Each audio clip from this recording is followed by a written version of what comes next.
Olá pessoal, tudo bem? Hoje eu vou compartilhar com vocês um vídeo da minha filha mais nova, a Sofia, de quando ela tinha 3 anos de idade.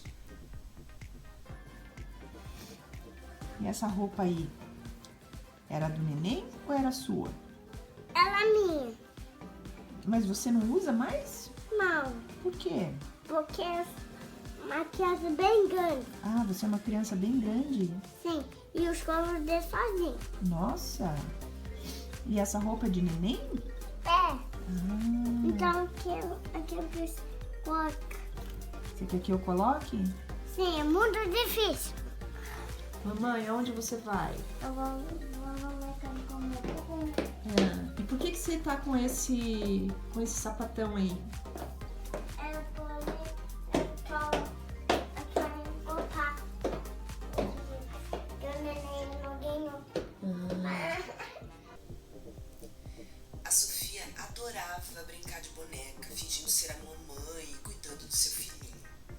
Ela costumava vestir o bebê com uma roupinha que era dela mesma quando tinha menos de um mês de vida. Além disso, ela adorava calçar os meus sapatos, vestir as minhas roupas, mesmo que ficassem grandes. Parece que ela não percebia a diferença de tamanho entre nós. E isso era engraçado de ver, porque ela se achava toda. Agora vocês devem estar se perguntando o que isso tem a ver com a aula de hoje, certo? Bom, na verdade é essa questão do tamanho do corpo humano e como nós nos relacionamos com os produtos que utilizamos, que está totalmente relacionada com o conceito de ergonomia. E hoje, em especial, nós vamos falar sobre um campo específico da ergonomia, que é a antropometria. A antropometria é uma disciplina que estuda as medidas físicas do corpo humano. Além de saber o conceito de antropometria, nós vamos entender que ela é uma ciência que se preocupa com os detalhes das dimensões do corpo humano, as suas proporções e as diferenças entre as pessoas, bem como os fatores que influenciam essas diferenças. Agora nós vamos começar entendendo que existem 3 tipos ou biótipos de pessoas diferentes, ou seja, de configuração, de forma básica do corpo humano. São os endomorfos, os ectomorfos e os mesomorfos. Vamos ver as características de cada um deles.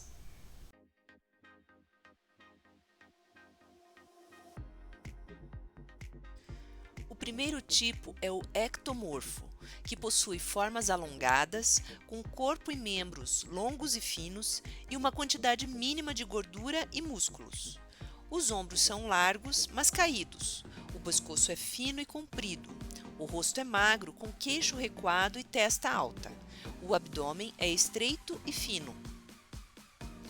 O segundo tipo é o mesomorfo, que apresenta um físico musculoso, com formas angulosas, cabeça cúbica maciça, ombros e peito largos e abdômen pequeno. Seus membros são musculosos e fortes e possuem pouca gordura subcutânea. Por fim, endomorfo é o tipo físico que possui formas arredondadas e macias, com grandes depósitos de gordura. Em sua forma extrema, pode apresentar o formato de uma pera, estreita em cima e larga embaixo. O abdômen é grande e cheio, enquanto o tórax parece ser relativamente pequeno. Os braços e pernas são curtos e flácidos, e os ombros e a cabeça são arredondados com ossos pequenos. Então, será que vocês conseguem identificar qual é o seu biótipo? É importante destacar que você pode não se enquadrar exatamente em cada um dos 3 tipos físicos. O teu corpo pode ser um intermediário entre 2 deles.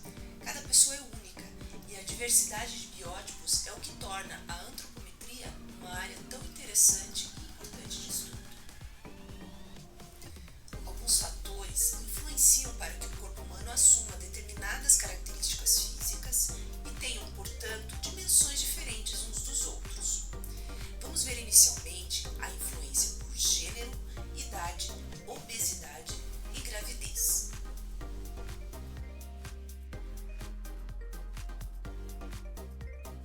A influência do gênero sobre as dimensões do corpo humano é significativa. Os homens geralmente têm braços mais longos e são mais altos. Já as mulheres tipicamente possuem mais gordura abdominal e mais gordura na região do quadril. A idade é outro fator de influência sobre as medidas do corpo humano. Em indivíduos mais jovens, geralmente a quantidade de gordura é um pouco menor, resultando em um corpo mais esguio. À medida que as pessoas envelhecem, a gordura tende a se acumular, levando a uma forma mais arredondada. Existem variações extremas causadas por situações específicas. Por exemplo, a obesidade é um fator que tem um grande impacto na forma do corpo humano. Em casos de obesidade, ocorre um acúmulo significativo de gordura no abdômen, resultando em um aumento considerável na circunferência abdominal em comparação com pessoas não obesas. Outro fator significativo que influencia a forma do corpo humano é a gestação. Durante a gravidez, o peso da barriga leva a alterações de postura da mulher, uma vez que ela tenta equilibrar o peso adicional.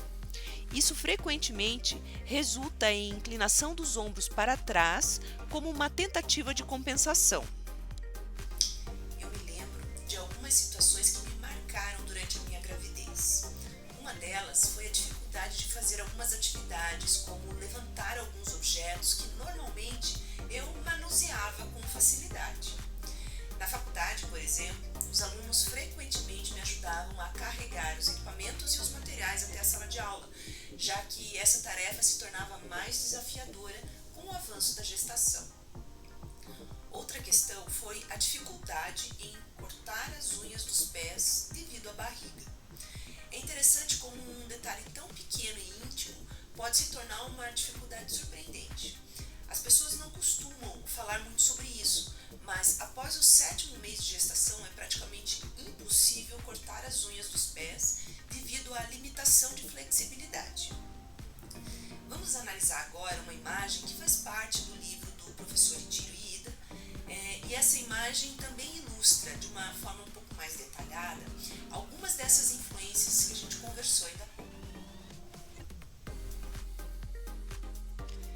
Nessa imagem, observamos variações corporais extremas à esquerda, incluindo diferenças de gênero entre um homem mais alto e uma mulher mais baixa. À direita, notamos variações devido à gravidez, auxiliando na compreensão das mudanças de postura mencionadas anteriormente. No centro da imagem, são visíveis as diferenças causadas pela obesidade, resultando em notável alteração no diâmetro da circunferência abdominal. Outros dois fatores bastante relevantes que influenciam os tipos físicos das pessoas são a etnia e o clima. Veja só. Um projeto chamado Mixed buscou famílias com ascendências bastante diversas, já não se considerando cidadãs exclusivas de um único país, mas cidadãs do mundo. Essas fotografias foram capturadas em Nova York, na China, entre os anos de 2010 e 2013, retratando não apenas os pais e seus filhos, mas também trazendo à tona um vislumbre do mundo de cada uma dessas famílias. Através dessas imagens, pode-se observar como a fusão de culturas se manifesta no ambiente em que elas vivem e, consequentemente, como a etnia influencia as características do corpo humano. Com relação à etnia, o professor Itírio Iida apresenta um estudo que compara as proporções corporais, estatura e peso entre o branco americano, o negro americano, o japonês e o brasileiro. Assim, é possível perceber como as diferenças étnicas exercem um impacto significativo nas proporções do corpo humano. O clima é um fator adicional que influencia o biótipo. Em regiões quentes, é comum observar corpos mais esbeltos, com braços e pernas mais longos.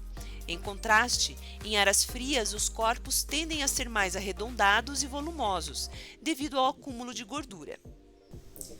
Agora que nós compreendemos as variações corporais influenciadas por diversos fatores, podemos perceber a importância de medir essas características para obter as informações precisas. Mas o levantamento antropométrico precisa seguir determinadas diretrizes para ser adequado ao uso no desenvolvimento de produtos. Então vamos conhecer os critérios para o levantamento de medidas antropométricas.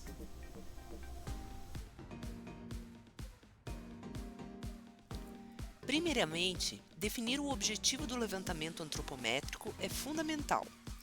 Ao criar um produto para o público em geral, é necessário um levantamento completo.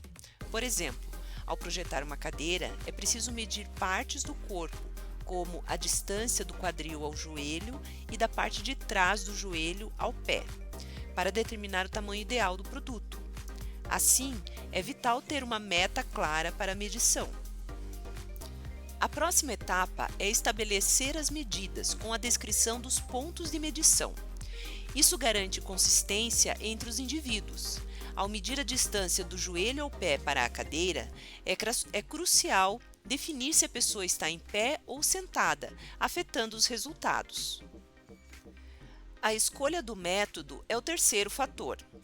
O método direto envolve medidas do corpo com instrumentos como trenas e réguas.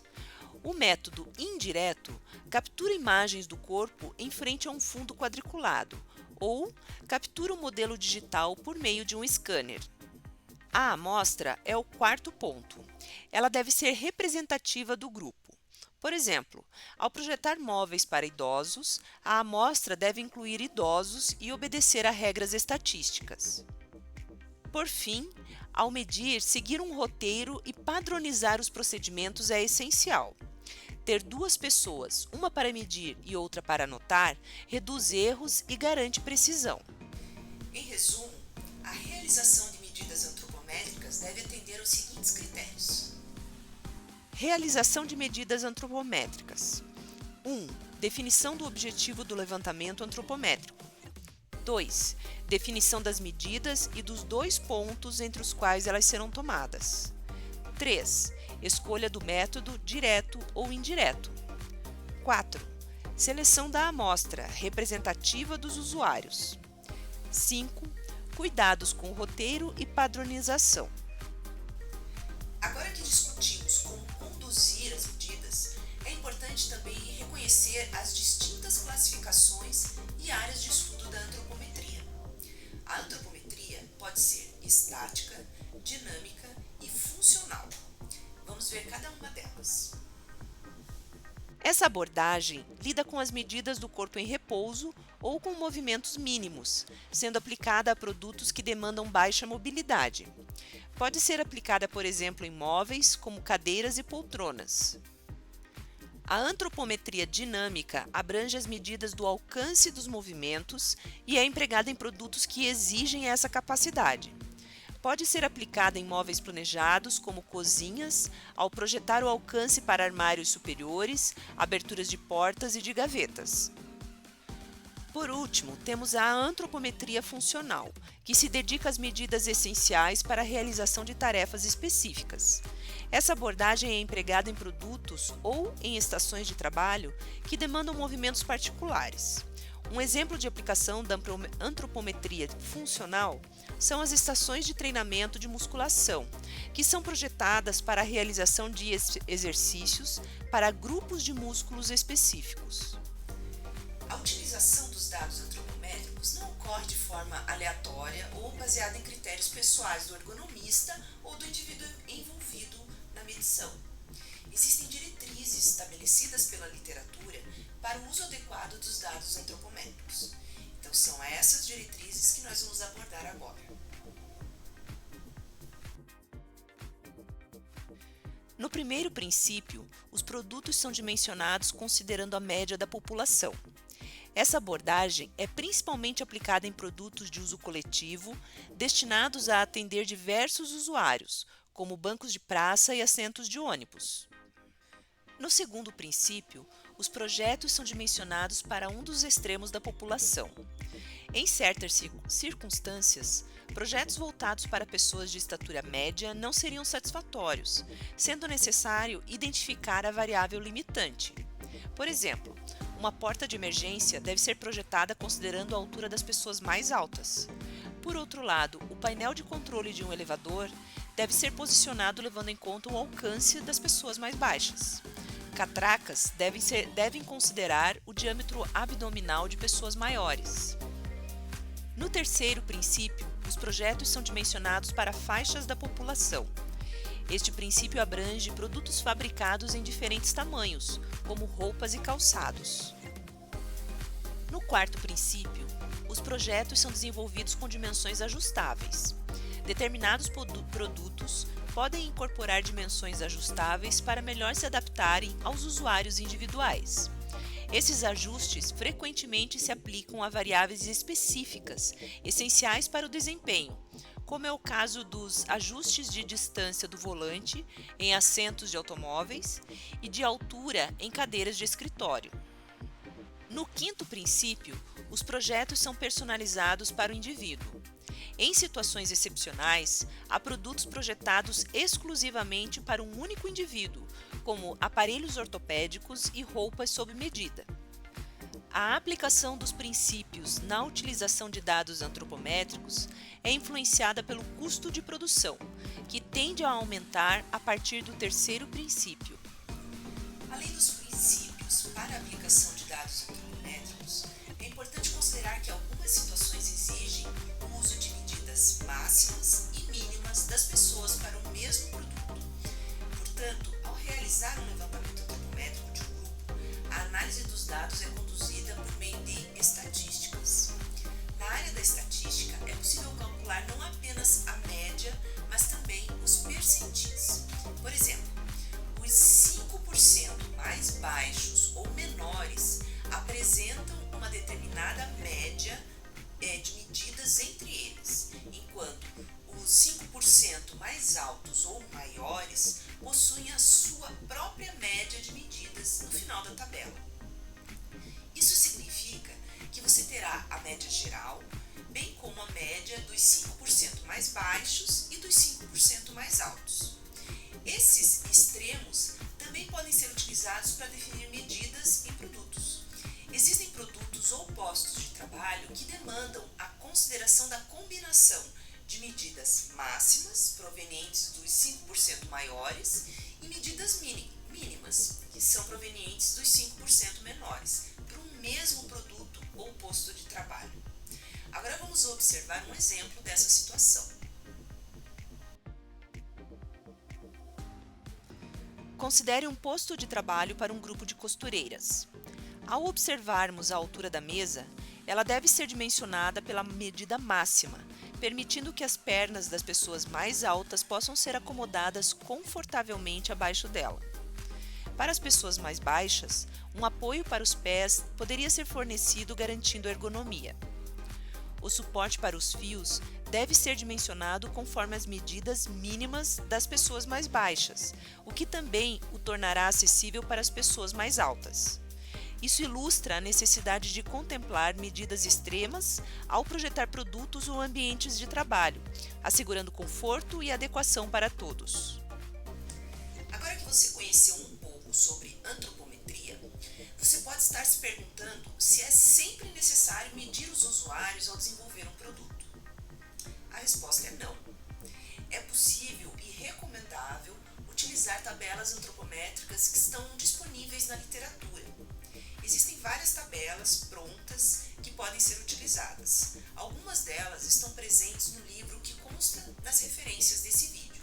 Ele é chamado Dimensionamento Humano para Espaços Interiores.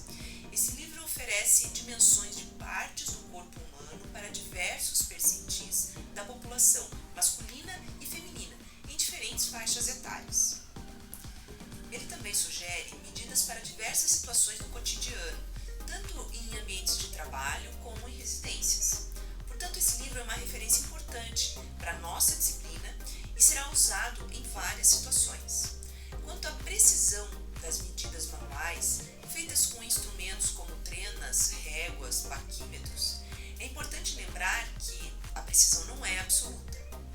Mesmo levantamentos realizados por scanners podem ser imprecisos. Depende de o projetista avaliar se aquele nível de precisão obtido projeto ou não. Com isso, nós encerramos a aula de hoje. Hoje nós conhecemos a antropometria, a disciplina que estuda as medidas do corpo humano. Vimos fatores que influenciam essas medidas e maneiras de realizar as medições antropométricas, além de outros aspectos importantes dessa área. A bibliografia utilizada nessa aula será indicada no final desse vídeo e na descrição dele no YouTube. Até a próxima. Tchau!